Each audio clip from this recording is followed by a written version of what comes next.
कि प्रशांत किशोर ने हवा बहुत अच्छी बनाई थी। लगातार वो कहते रहे पहले भी कि हाँ मैं लड़ूंगा, इतने सीटें आ जाएंगी। उन वीडियोज को हम पहले देखेंगे, उसके बाद फिर हम विश्लेषण करेंगे। पहले तो पॉलिटिकल कीड़ा ने एक वीडियो दिया, वो सुनिए। 150 से ज्यादा सीट कम से कम जनसुराज की आएंगी, बीच की कोई व्यवस्था नहीं है। 2025 में इसमें से सैकड़ों लोग जाकर बिहार के सदन में बैठेंगे। ये हमारी गारंटी नहीं है। अभी से प्रैक्टिस करना शुरू कीजिए। जनसुराज 243 सीटों पर चुनाव लड़ेगा, 242 नहीं, बिहार में, और पूर्ण बहुमत से जीतकर जनसुराज वहां पर अगले विधानसभा में इस बार के 200। हाँ, अगर सब लोग कहेगा तो लड़ेंगे, करने में क्या है भाई। जब 243 लड़ने की तैयारी है तो अपना भी लड़ेंगे। हमारी ताकत देखिए, जनसुराज की ये 12% वोट आ सकने की ताकत देखिए, आया नहीं है, आ सकने की संभावना की ताकत ये है कि एनडीए के लोग थर थर थर थर कांप रहे हैं। ये वीडियो आया उनका, जो एक कंपाइलेशन था कि हम सारी सीटों पे लड़ेंगे और लोग कहेंगे तो हम अपना क्यों नहीं लड़ेंगे। ये भी, हालांकि यदि आप जनवरी के लगभग का इनका वीडियो देखें, जनवरी फरवरी में संभवतः वो, या मतलब इसी वर्ष के पहले हाफ में वो लगातार इंटरव्यू जब दे रहे थे, जब कोई कुछ नहीं कर रहा था, तब उन्होंने ये कहा था कि मैं नहीं लड़ूंगा या पार्टी में मैं कोई पद नहीं लूँगा। उन्होंने ये कहा था कि जीत भी जाए तो मैं मुख्यमंत्री नहीं बनूंगा, ऐसा उन्होंने कहा था पहले। फिर बीच में इन्होंने कहना शुरू किया कि हाँ मैं लड़ूंगा भी। बीच में बाय इलेक्शंस हुए थे, उसमें इनको वोट शेयर और ये सब दिखा अपना। अब जो है वो अचानक से आज एएनआई को एक उन्होंने कुछ दिया कि मेंबर्स ऑफ द पार्टी जो है उन्होंने तय किया है कि मुझे दूसरे प्रत्याशियों की जीत सुनिश्चित करने के लिए कार्य करना चाहिए, इस कारण मैं चुनाव नहीं लड़ूंगा।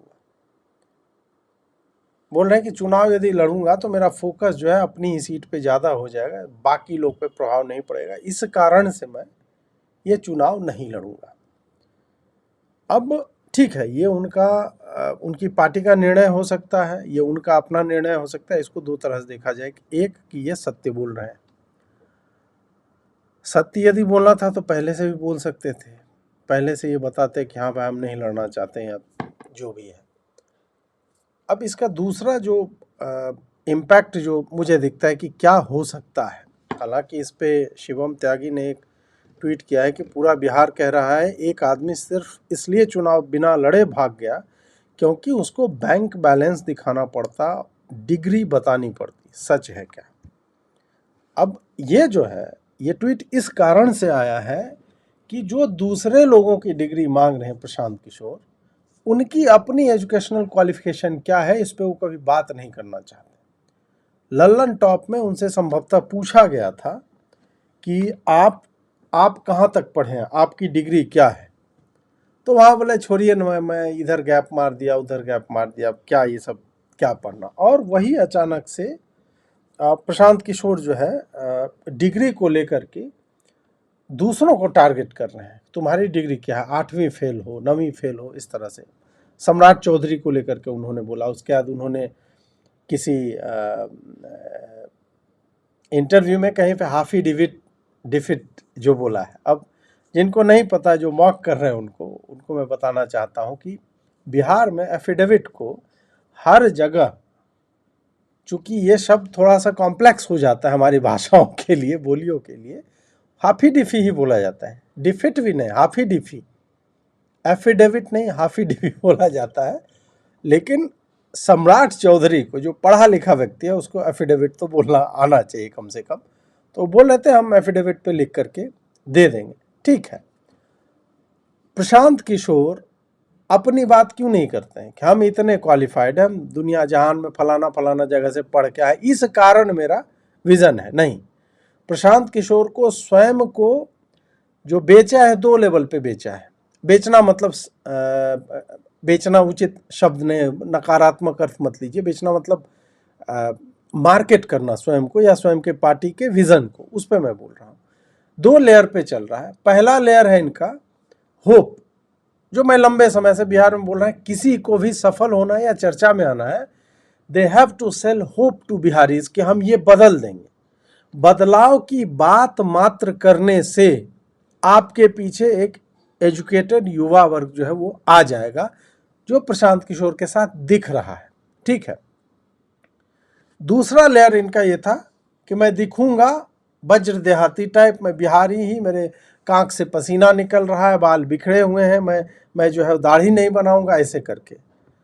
वो जो है ना, आप जो बोल रहे हो और जो आप दिख रहे हो उसमें एक मिसमैच टाइप का आता है। परंतु ये इनकी स्ट्रेटजी रही होगी कि बिहार में हम एक पॉलिश्ड लुक लेकर के नहीं चल सकते, हम जो है सूट पहन के बिहार में राजनीति नहीं कर सकते। मुझे लगता है कि प्रशांत किशोर को इसका खंडन करना चाहिए। हालांकि गर्मी में सूट नहीं पहनते, परंतु आपको अलग यदि बोल रहे हो तो आपको अलग दिखना भी चाहिए था। खैर, ये तो अलग बात हो गई। अब जो प्रशांत किशोर की एक एजुकेशनल क्वालिफिकेशन की जो शिवम ने बात की वो, और दूसरा यह कि उनको बैंक बैलेंस और ये दिखाना पड़ जाता है। यह भी सत्य है कि प्रशांत किशोर की पार्टी पे और उनके ऊपर फंडिंग में मिसमैनेजमेंट ये सब के आरोप लगे। ये स्वयं दूसरों की फंडिंग पे कि ये जमीन लेके भाग गया, ये इसने नरसंहार करवाया, इस तरह की बातें कर रहे थे। अपने पार्टी की फंडिंग को लेकर के प्रशांत किशोर जो है कभी भी पूरी तरह से ओपन नहीं हुए कि डोनेशन किस एनजीओ को जा रहा है, क्या वह डोनेशन आपकी पार्टी के लिए, आपके पॉलिटिकल कैंपेन के लिए, या एक्चुअल में आपके एनजीओ के लिए। यह प्रश्न जो है उठता रहेगा और आपको एफिडेविट पे ये सारा कुछ लिख करके देना पड़ता है, शपथ पत्र पे। तो क्या यही कारण है कि प्रशांत किशोर एक तरह से चिकन आउट करते हुए दिखते हैं? अब एक उनका वीडियो सुना जाए। जिस चुनाव में प्रशांत किशोर खुद नहीं लड़ रहे हो और वो किसने केसी बोला सिन्हा है? की जरूरत हो, किसने बोला नहीं है? कहा है आपका नाम? हाँ, तो अरे आपके कहने से, आपके कहने से नहीं ना चलता है जनसुराज। कैसे चलेगा? जनसुराज बिहार के तो लोग जनता की आवाज है ना। हाँ, तो जनता, आप जनता ढाई नहीं है ना। 3 साल घूम रहे थे ना आप बिहार में, हाँ, तो आप जनता के बीच में गए थे ना, अरे तो भैया, कहाँ है आपका नाम क्यों नहीं पहली लिस्ट? नहीं है क्योंकि हम सबसे श्रेष्ठ नहीं है, जो लोग पहले जिनका नाम आया लड़ेंगे। रहेगा। बिल्कुल लड़ेंगे, अगर जरूरत होगी लड़ेंगे। तो यहाँ पे जो है बोल रहे हैं पहली लिस्ट में नाम नहीं था इनका, तो लेकिन फिर भी कॉन्फिडेंटली बोल रहे थे कि हम लड़ेंगे। ये क्यों, मतलब ये कंफ्यूजन क्यों हुआ? फिर क्या हुआ कि इनसे आशा थी, क्योंकि ये केजरीवाल मॉडल ऑफ पॉलिटिक्स जो है वो फॉलो कर रहे हैं, तो इनसे आशा थी कि आप कम से कम केजरीवाल की तरह करेज दिखाओ और सीधा जो सबसे कद्दावर नेता है उसके होम टर्फ पे भिड़ जाओ, because you have nothing to lose. Prashant Kishor पहले से बोल रहा है कि हम लड़ेंगे, क्यों नहीं लड़ेंगे, आप चलाइएगा। और वो राघोपुर गया, तेजस्वी की सीट है, या तो आप तेजस्वी की सीट से लड़ो या नीतीश कुमार के सीट से लड़ जाओ, कहीं पे भी आप, तुम्हें सम्राट चौधरी भाजपा का सबसे बड़ा नेता लग रहा है, उसको उसके अगेंस्ट जो कंटेस्ट करो। तो ऐसा क्यों नहीं कर रहे हैं? मैं बोल रहा हूं किसी भी छोटी पार्टी के लिए जो, या नई पार्टी के लिए जो आती है इस तरह से और इतनी महत्वाकांक्षी होती है, और होना चाहिए, क्योंकि आप हर पार्टी, भाजपा भी 2 से ही आरंभ हुई थी, उसी तरह जो भी पार्टी इसी तरह से आरंभ होती है। और आम आदमी पार्टी इसका एक सक्सेसफुल उदाहरण है कि यदि आप कुछ चीज़ें मार्केट कर पाए अपने बारे में कि हम जो है एंटी करप्शन है, हम ये बदल देंगे, वो बदल देंगे, और पीछे आपका कोई प्रूवन ट्रैक रिकॉर्ड नहीं है, फिर भी आदमी होप के चक्कर में आपको वोट दे सकता है। हालांकि उन्होंने उस होप की हत्या कर दी कि आगे कोई इस तरह की पार्टियों को ट्रस्ट करेगा या नहीं। पर जो भी है, प्रशांत किशोर यहाँ पर राघोपुर गए, तेजस्वी की जो सीट है, और वहां जाने के बाद भी उन्होंने तय किया कि वो नहीं लड़ेंगे। क्या कारण हो सकता है? क्या उनको फीडबैक मिला कि उस तरह से वहाँ पे इनका जम नहीं रहा है, उस तरह की सीट नहीं है? ये क्या कारण हो सकता है? और इसका इम्पैक्ट मैं बता रहा हूँ कि इसका इम्पैक्ट होगा। इसका इम्पैक्ट उन लोगों पे होगा जिन्होंने प्रशांत किशोर में होप देखना आरंभ किया था। अब अचानक से वो लोग जो, क्योंकि वो लीडर है, और वो लीडर को देखते हैं कि यार ये बैठ रहा है। ठीक है, आप कह सकते हैं कि योगी आदित्यनाथ जो है एमएलसी थे, देवेंद्र फडणवीस भी संभवतः एमएलसी थे पहली बार, मतलब रहता है, इस तरह की व्यवस्थाएं रहती हैं। बिहार में भी लेजिस्लेटिव काउंसिल है, विधान परिषद है, तो हो सकता है उधर से आए। एक बात मैं कह रहा, परंतु आपको लड़ना तो चाहिए। उद्धव ठाकरे एमएलसी थे, परंतु उद्धव ठाकरे जो है संभवतः चुनाव नहीं जीत सकते थे, इस कारण भी उन्होंने वो पाथ जो है वो लिया था। अब यहाँ पे क्या है कि प्रशांत किशोर, कोई जानता नहीं है ना कि परिणाम क्या आएगा नहीं आएगा। मान लीजिए आप अपनी सीट से हार ही जाते और बाकी आप जो क्लेम कर रहे हैं कि 150 से कम एक भी आएगा तो मैं अपनी हार मानूंगा, इतने कॉन्फिडेंट थे तो आप लड़ जाते ना कहीं से। इतना आपको वो मिला हुआ है और आपने या तो कंसिस्टेंट रहते अपने क्लेम में शुरू से कि मैं नहीं लड़ूंगा, मैं गाइडिंग फोर्स हूं, इस तरह से चलते, परंतु आप नहीं चले। इससे क्या होता है, जो मैं कह रहा था कि उन लोगों का मनोबल टूटता है जो आप में इन्वेस्टेड हैं। वही अर्बन वोटर बेस, वही लोग जो आप में आशा देख रहे थे, बोले यार ये तो खुद आएगा ही नहीं, तो मैं इस पार्टी को फिर वोट क्यों दूं। फिर जो है जो नकारात्मक स्टोरीज प्रशांत किशोर के अराउंड अब चलेंगी, सब यही बोल रहे हैं। देख लीजिए रविशंकर प्रसाद का है कि क्यों प्रशांत किशोर जो है चुनाव क्यों नहीं लड़ रहे हैं, और इससे प्रश्न तो उठता ही है। वो बिहार को बदलना भी चाहते हैं और संभवतः उनका स्वप्न जो है वो मुख्यमंत्री बनना भी है, तो इस कारण से तो उनको चुनाव लड़ना चाहिए। आप में साहस क्यों नहीं है? राज्य के लोग ये सारा कुछ देख रहे हैं और मैं आश्वस्त हूं कि वो पूर्ण समर्थन जो है एनडीए को देंगे। अब यहाँ पे भाजपा या बाकी सब लोग अभी यही अब बिहार में 1-2 दिन विषय रहेगा कि प्रशांत किशोर जो है वो डर करके भाग गया, अबैंडन कर दिया। जो आपको होप सेल कर रहा था, संभवतः उसमें स्वयं उसको ही विश्वास नहीं है, वो केजरीवाल से भी गया गुजरा है। ये वाला नैरेटिव आप, मुझे लगता है कि अभी से आरंभ हो गया होगा और कल से और चलेगा। हो सकता है इस तरह से भी, मतलब यदि राजद वाले और ये लोग हों, हो सकता है वो बोल देंगे भाजपा ने पैसे दिए इनको बैठने के लिए। यह भी मैं मतलब बोल रहा हूं, this can also be floated as an idea कि हैज प्रशांत किशोर कॉम्प्रोमाइज्ड, पैसे लेकर बैठ गए क्या, इस तरह के भी आरोप उनके ऊपर लगेंगे। मुझे अभी भी लगता है कि ठीक है, आप अभी बोल रहे हो कि मैं नहीं लड़ूंगा, आप कल को बोल देना कि नहीं, पार्टी के लोगों ने तय किया है कि मुझे लड़ना चाहिए क्योंकि इससे कार्यकर्ताओं का मनोबल जाए, कार्यकर्ताओं ने बोला। ऐसे करके प्रशांत किशोर को लड़ना चाहिए। हार जाए कोई बात नहीं, हारने से कोई समस्या नहीं है। और मैं भी यह जानता हूं, आप भी जानते हैं कि प्रशांत किशोर 150 सीट नहीं लाने वाले।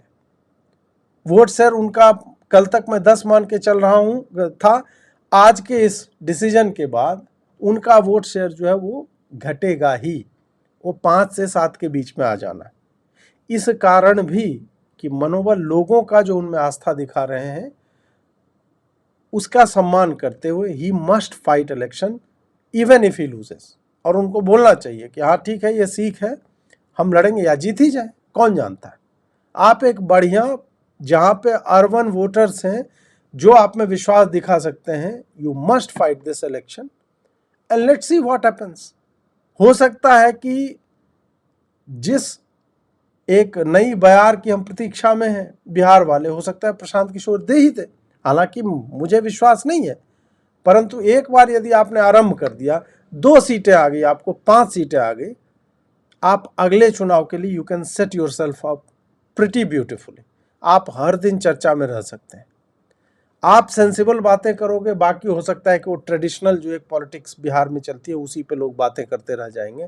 So you will always be in news. इसीलिए प्रशांत किशोर, मैं अभी भी आपसे अनुरोध करता हूं, for the sake of Bihar you should fight the election.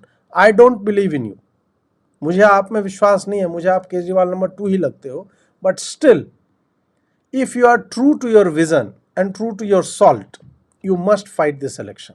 कहीं से भी आप लड़ो।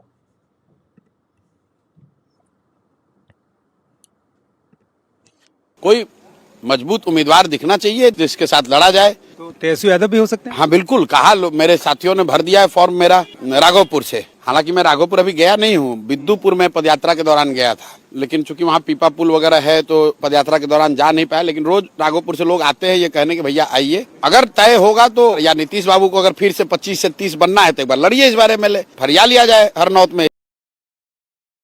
अब देखिए यहाँ तो बोल रहे हो, तो क्या बदल गया मुझे ये जानना है कि जब आप खुल्लम खुल्ला बोल रहे हो कि या तो नीतीश है या तेजस्वी टक्कर लेंगे। नीतीश तो चलिए वो इस बार केवल चेहरा रहेंगे, संभवतः वो स्वयं नहीं ही लड़ेंगे। मुझे लगता है उनकी आयु भी होगी, उनके स्वास्थ्य की भी उनको समस्या है, तो वो नहीं लड़ेंगे। परंतु प्रशांत किशोर जब आप बोल रहे थे नीतीश के बाद नंबर 2 यदि आपको तेजस्वी लगता है लड़िए। अब किसी भी ऐसे नेता से लड़िए जिसका गढ़ है वो जगह, वहाँ से लड़िए। एंड वही है कि मतलब it is better to fight and lose than to not fight at all. तो ऐसे करके मुझे लगता है कि आपको आना चाहिए। और आज एक प्रश्न मैंने ये पूछा था AI से, तो उसमें यही था, अब जनसुराज का 10% से ये वोट शेयर वाला ये कल जितना था लगभग उसी पे आज भी चल रहा है। हाँ, ये वाला मैंने प्रश्न पूछा था, प्रशांत किशोर का चुनाव न लड़ना पार्टी के प्रदर्शन पे नकारात्मक असर डालेगा। आकलन अभी भी 75% या उससे अधिक पर बरकरार है, जो एक बहुत मजबूत सकारात्मक परिणाम संकेत देता। मतलब जो इसमें AI बोल रहा है वो बोल रहा है कि 75% जनता यह मानती है कि प्रशांत किशोर का ना लड़ना उनकी पार्टी के परिणाम और वोट शेयर पे असर डालेगा, उससे उनका मनोबल टूटेगा। वो कह रहे हैं कि प्रशांत किशोर का 2025 के चुनाव स्वयं न लड़ने का फैसला, इसके बजाय पार्टी के संगठनात्मक ढांचे और जमीनी स्तर पहुंच को मजबूत करने पर ध्यान केंद्रित करना एक आंदोलन प्रेरित पार्टी के लिए दीर्घकालिक दृष्टिकोण का सुझाव देता है। मतलब ये ऐसा प्रतीत होता है कि वो कोई लंबी स्ट्रेटजी जो है वो खेलना चाह रहे हैं एक आंदोलन प्रेरित पार्टी। इस पर्सपेक्टिव से उन मतदाताओं द्वारा मतलब इस बात को, इस दृष्टिकोण को वो लोग अच्छा मान रहे हैं जो पर्सनैलिटी ड्रिवन पॉलिटिक्स और टूटे हुए वादों से थक चुके हैं। तो जो इसमें आस्था दिखा रहे थे कि एक ट्रेडिशनल टूटा फूटा पॉलिटिक्स चल रहा है, उसके कारण जो है नए लोगों को ये जो मानना चाह रहे थे कि आ सकता है विजनरी है चलो, उन लोगों का वो मिनिस्क्यूल है, वो कम है, परंतु वो चाहते हैं कि प्रशांत किशोर आए। हालांकि उनका ना आना जो है वो 75% लोग जो है इनके वोटर्स वो मान रहे हैं कि ये गलत निर्णय है। अब PK राघोपुर भी गए थे। लोग जानना चाहते हैं प्रशांत किशोर कब चुनाव लड़ेंगे, और उम्मीदवार की जो घोषणा हुई है पहली सूची उसमें आपका नाम नहीं है आगे। नहीं है, ये भी आप देखिए कि प्रशांत किशोर अकेले व्यक्ति नहीं है, सैकड़ों लोग। आप जब कह रहे हैं कि वहाँ पर इतने लोग की भीड़ है, लोग आपस में झगड़ा कर रहे हैं, जिस दल को कल तक कोई एक पैसे का चांस नहीं दे रहा था उसका टिकट लेने के लिए लोग पूरी रात यहाँ बैठे हुए हैं। राघोपुर जाएंगे आप? राघोपुर 11 तारीख। क्या लड़ेंगे नहीं? अरे मैंने बोला है, जो बोला है वो करेंगे। ये कहा है कि कोई भी निर्णय राघोपुर पर होने से पहले मैं जाऊंगा, राघोपुर के लोगों के बीच में बैठूंगा, अपने साथियों के बीच में मिलकर सब जो निर्णय लेंगे वो किया जाएगा। यहाँ पे राघोपुर जाने से पहले वो जो है वो निर्णय, और ये बोल रहे थे कि टिकट जो है वो लेने के लिए लोग जो है लड़ रहे हैं, मार कर रहे हैं। तो इससे हमें एक ध्यान आया कि टिकट लेने के लिए सही में लोग मार कर रहे थे। अब देखिए एक जनसुराज के ही हैं कल जिनका 2 करोड़ वाली बात हो गई थी, वो देखिए उनको। आप लोग देख सकते हैं यही है जनसुराज का औकात, और इसने हमको 1 साल तक लूटा है, और किस तरीके से लूटा है आप लोग सामने देख सकते हैं स्पष्ट रूप से।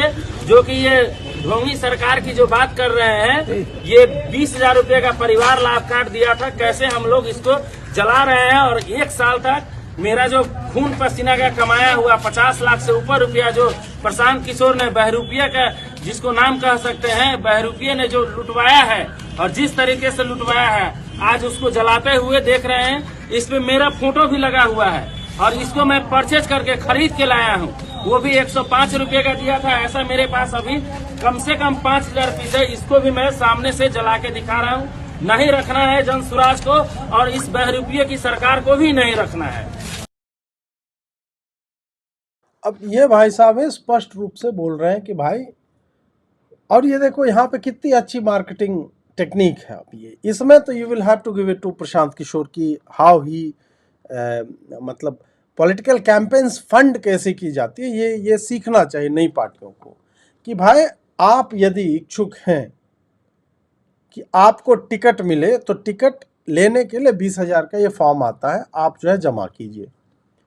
उसके बाद पार्टी ही आपको ऑफिशियल चीज़ें जो है आपको पार्टी से ही लेना। आप अपने प्रिंटर से, ऐसा नहीं है कि आपको पीडीएफ फाइल दे दिया गया और आप डाउनलोड करके और जा कर के प्रिंटर को दे दोगे कि भाई 3 रुपया 10 रुपया में झंडा छाप दो। नहीं, 110 रुपये का एक झंडा आपको पार्टी से ही लेना पड़ेगा। लोगों ने इन्वेस्ट किया, पैसा लगाया, साल भर से लगे रहे, और उसके बाद जब उनको टिकट नहीं मिलता है तब फिर इस तरह की चीज़ होती है। और अभी बोल रहे थे कि लोग लाइन लगाए हुए टिकट लेने के लिए, तो टिकट लेने के लिए क्यों नहीं लोग लाइन लगाएंगे? टिकट एक ऐसी चीज़ है, ये जुआ टाइप का होता है। पॉलिटिक्स में बहुत सारे लोगों को ये कन्फ्यूजन होता है कि मैं लड़ूंगा जीत जाऊंगा। बहुत सारे लोग, कुछ टिकटॉकर होते हैं, कुछ रीलबाज होते हैं, कुछ यूट्यूब के पत्रकार होते हैं, बहुत सारे लोगों को ऐसे भ्रम होते हैं। अब क्या है कि हर बार कोई एस्टेब्लिश्ड पार्टी आपको वोट नहीं मतलब टिकट नहीं देगी, फिर आप जो नई पार्टियां होती हैं उसके पास जाते हैं। आपको क्यों लगता है कि आम आदमी पार्टी इतने जगहों पे चुनाव क्यों लड़ती है, हर जगह पे, सारी सीटों पे? क्योंकि टिकट जो है देना, वो भी जो है एक तरह से आप कह लो कि स्कीम ही है, एक बढ़िया स्कीम है। नई पार्टियां, जनसुराज या जो भी कोई भी फॉर दैट मैटर, उसमें क्या है कि आप किसी को बोल सकते हो कि भाई टिकट तो देंगे लेकिन आपको पार्टी फंड में कंट्रीब्यूट करना पड़ेगा, तो आप चंदा तो सबको देना पड़ेगा जी। उस चक्कर में तो पार्टी तो मजबूत होती है, आर्थिक रूप से सशक्त होती है, और पार्टी को भी पता होता है कि at the end of the day आपको ही कैंपेन डिज़ाइन करना है, आपको ही लोग जुटाना है। आप, ये फ्रेंचाइजी सिस्टम हो गया है, फ्रेंचाइजी हम बांट रहे हैं। कॉफ़ी शॉप आपको खोलना है, हम अपना लोगो देंगे आपको, आपके पास इतनी ज़मीन होनी चाहिए, बैक एंड स्टाफ इतना, फ्रंट एंड स्टाफ इतना होना चाहिए, ये मशीन होना चाहिए, ये सारा कुछ हम आपको ये देंगे, और आपको जो है फ्रेंचाइजी फ़ी देना पड़ेगा। ये उसी तरह से ये फ्रेंचाइजी फ़ी ही जो है वो वहाँ पे बांटते हुए मुझे लग रहा है कि वही वो बांट रहे हैं। हाँ, पीके का राघोपुर को लेकर के एक और था। इलेक्शन कैंपेन की नई शुरुआत हो रही है। कैंपेन की शुरुआत तो सारे टिकटों के अनाउंसमेंट के बाद होगी। आज मैं राघोपुर जा रहा हूं क्योंकि ये विशेष क्षेत्र है, वो क्षेत्र है जहां से यहाँ के मुख्यमंत्री उप मुख्यमंत्री बनते हैं। तो आज मैं जा रहा हूं वहाँ क्षेत्र में जनसुराज के साथियों से मिलने के लिए कि बताओ राघोपुर की जनता को अगर आज़ादी, गरीबी, बदहाली से आज़ादी दिलानी है तो कौन से व्यक्ति को चुनाव लड़ना है, कौन सा आदमी है जो खड़ा होकर तेजस्वी को चुनौती देगा, तेजस्वी और उनके द्वारा नहीं किए गए कामों के खिलाफ खड़ा होगा। उसकी चर्चा हम लोग वहाँ करेंगे। वहाँ से जो फीडबैक लेकर आऊंगा कल पार्टी के नेतृत्व के सामने रखूंगा। आप वहाँ से चुनाव लड़ेंगे? बिल्कुल, जो आज फीडबैक लेकर आएंगे उसके आधार पर कल निर्णय ले लिया जाएगा। तो पता नहीं, इनको लगा कि तेजस्वी उतने भी बड़े कैंडिडेट नहीं हैं, तो इस कारण से वो फीडबैक में बोला कि नहीं भैया, आप प्रशांत जी, आप तेजस्वी जैसों के साथ मत लड़िए। आप जो मुख्यमंत्री पद पे आ जाएगा बिहार में, वो जब चुनाव लड़ने आएगा अगली बार तो उससे टकराइएगा। अभी कुछ रखा हुआ नहीं है सब में। आप क्यों, मतलब राघोपुर तो जाना ही नहीं चाहिए था इनको, जा कर के वो गरीब पीड़ित और ये सब का एक नहीं, कुछ नहीं, आपको बैठे रहना चाहिए था। बोलिए कि तुम सब पहले तय कर लो कौन जीतेगा, 243 सीट फाइट कर लो, मेरी पार्टी करेगी, और फिर जहां से जिसका भी कैंडिडेट सीएम बन जाएगा उस विधायक को बोलो कि एक बार अपने एरिया जहां से वो जीता है वहीं पे मैं उसको चैलेंज करता हूं, वहां पे उपचुनाव होगा और मैं फिर उससे लड़ूंगा, और यदि वो हार जाएगा तो फिर जितनी सीटों पे उसके लोग हैं सबको इस्तीफा दिलवा करके जनसुराज के प्रत्याशियों को वहाँ पे मतलब लड़ाया जाएगा, उसको एकदम से वो जीत जाएंगे सीधा, ऐसे करके होगा। तो ये होगा कि फिर प्रशांत किशोर प्रधानमंत्री, प्रशांत किशोर यार ऐसे थोड़े किसी के भी साथ जो है वो लड़ जाएंगे, हैं, समझ रहे हैं बात? ये प्रशांत किशोर रैंडम जो है ऐसे नहीं लड़ जाते, मैं समझे।